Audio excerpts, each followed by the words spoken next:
حبیب ہے، ان تمام مشکلات کے بعد بھی حقانیت کا پیغام عام کر رہا ہے، صداقت کا پیغام عام کر رہا ہے۔ ارے یہی تو وجہ تھی آج جدید سرائے کا وجود ہے، سرائے ابلاغ کی کمی نہیں ہے، تفصیل کی کمی نہیں ہے، اخبارات کی کمی نہیں ہے، میڈیا کی کمی نہیں ہے، پرنٹ میڈیا کی کمی نہیں، الیکٹرانک میڈیا کی کمی نہیں، لیکن اس زمانے میں یہ اسلحے نہیں تھے، یہ سرائے نہیں تھے۔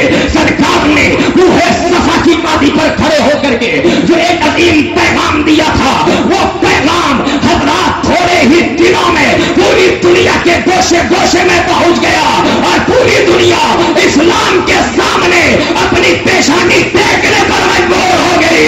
یہ نبی کا پیغام تھا، نبی نے جو امن و امان کا پیغام دیا تھا وہ پیغام یہ تھا، نبی فرما رہے تھے ان الدین عند اللہ الاسلام، بے شک اگر کوئی دین ہے اللہ کے نزدیک تو وہ اسلام ہے۔ اس لیے کہ نبی قرآن بن کر آئے تھے، نبی دلیل بن کر آئے تھے۔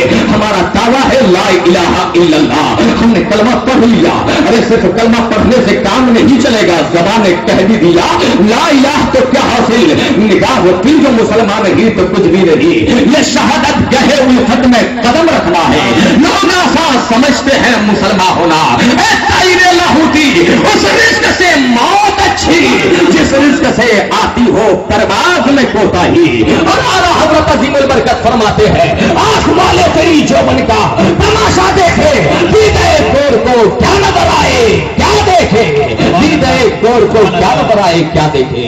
حضرات نبی نے اسلام پھیلایا، آپ جانتے ہو آپ بھارت میں رہتے ہو، یہ اسلام بھارت کی سرزمین پر خواجہ کریم نواز کے ذریعے آیا، یہ اسلام بھارت کی سرزمین پر محبوب الہی کے ذریعے آیا، یہ اسلام بھارت کی سرزمین پر متون سمنا کے ذریعے آیا، یہ اسلام بھارت کی سرزمین پر حضرت شاہ عالم کے ذریعے آیا، حضرت قطب عالم کے ذریعے آیا، حضرت قطب بنگال لے کر آئے۔ ان بزرگوں نے اسلام پھیلایا، مخدوم بہار نے اسلام پھیلایا۔ لیکن ایک بات بتانا چاہتا ہوں، آپ فریق مخالف کو ذہن میں رکھے، ان لوگوں نے اسلام کا پیغام ہمیں پہنچایا، لیکن حضرات جب اسلام انڈیا کی سرزمین پر پھیل گیا، اسلام کا پیغام عام ہو گیا تو کچھ دن گزرے تھے، کچھ دنوں کے بعد کچھ ناجائز اولاد پیدا ہوئی، کچھ ناجائز فرزند میدان میں آئے جو اسلام کو مجروح کرنا چاہتے تھے، جن کا عقیدہ یہ تھا، میں نے کہا ہے ظالم کبھی اپنے لبادے میں آیا ہے کبھی اسلام کے لبادے میں آیا ہے۔ حضرات ظالم جب اپنے لبادے میں آیا تھا تو نبی آخر الزمان آخری پیغمبر بن کر تشریف لائے تھے، لیکن اب ظالم اپنے لبادے میں نہیں اسلام کے لبادے میں آ رہا ہے۔ وہ کیا لکھتا ہے، وہ کیا کہتا ہے، وہ ظالم کہاں پیدا ہوا، دہلی کی سرزمین پر پیدا ہوا، نجد سے اٹھا دہلی آیا، دہلی سے بھوپال آیا، پھر پورے انڈیا میں پھیلتا چلا گیا، تھانہ بھون پہنچا، نانسبا پہنچا، گنگو پہنچا، اس نے یہ ٹارگیٹ بنایا، اس نے یہ ایم کیا، یہ نشانہ بنایا کہ اب پیغمبر کی عظمتوں کے خلاف حملہ بولا جائے، اب نبی کے تقدس پر مشتنمائی کی جائے۔ حضرات وہ لکھا نبی ہماری تمہاری طرح ہے، نبی شمار سے زیادہ ذلیل ہے، نبی کو علم غیب نہیں ہے، نماز میں خیال نبی آئے تو نماز نہیں ہوتی ہے، گدھے بیل کھچر کے خیال سے نماز ہو جاتی ہے۔ ماشاء اللہ جب یہ پیغامات عام کیے جا رہے تھے اور لوگوں کا ایمان عقیدہ تباہ ہو رہا تھا، ایسے وقت میں بھی ایک آواز پہنچی ہے، اے میرے پروردگار ان بزرگوں نے ہمیں اسلام دیا ہے لیکن یہ اسلام چھینا جا رہا ہے، بچانے والا کوئی بھیج دے۔ رب نے اپنے فضل سے بریلی کی دھرتی پر امام احمد رضا کو پیدا فرما دیا، امام اس کا محبت۔ نعرہ تکبیر، نعرہ رسالت، جشن میلاد النبی، مسلک اعلی حضرت۔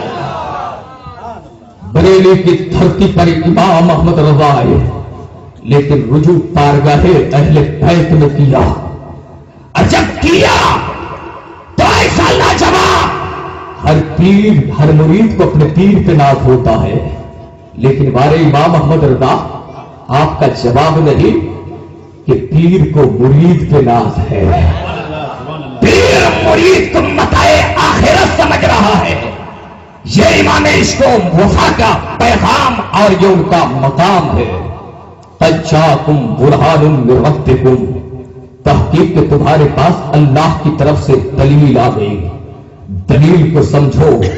جو شرک کا دعویٰ کرتے ہیں یہ اہل حدیث، یہ وہابڑے جنہیں دین سے کوئی مطلب نہیں، خدا جب دین لیتا ہے عقلیں چھین لیتا ہے جس کا دین سے کوئی تعلق نہیں ہے. آپ کہو گے محب القادری اپنے بزرگوں کی موجودگی میں آپ کیا بک رہے ہو؟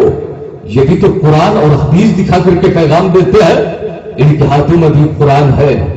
بریلی کے پلیٹ فارم سے جو بولتا وہ بھی قرآن دکھا کر بولتا ہے. کشوچا کی سرزمین سے جو بولتا وہ بھی قرآن دکھا کر بولتا ہے. جو جہاں سے بولے قرآن ہاتھ میں حدیث ہاتھ میں. ہم جائیں تو جائیں کدھر؟ رک کرے تو کرے کدھر؟ تو پیغمبر آخر الزما کی بارگاہ میں پہنچتے ہیں. نبی نے فرما دیا ایک زمانہ ایسا آئے گا لوگ قرآن پڑھیں گے, قرآن ان کے حلق سے نیچے نہیں اترے گا. ایک جماعت ایسی ہوگی. گویا قرآن پڑھنا آسان ہے, قرآن سمجھنا آسان نہیں. قرآن تو کوئی بھی پڑھ لیتا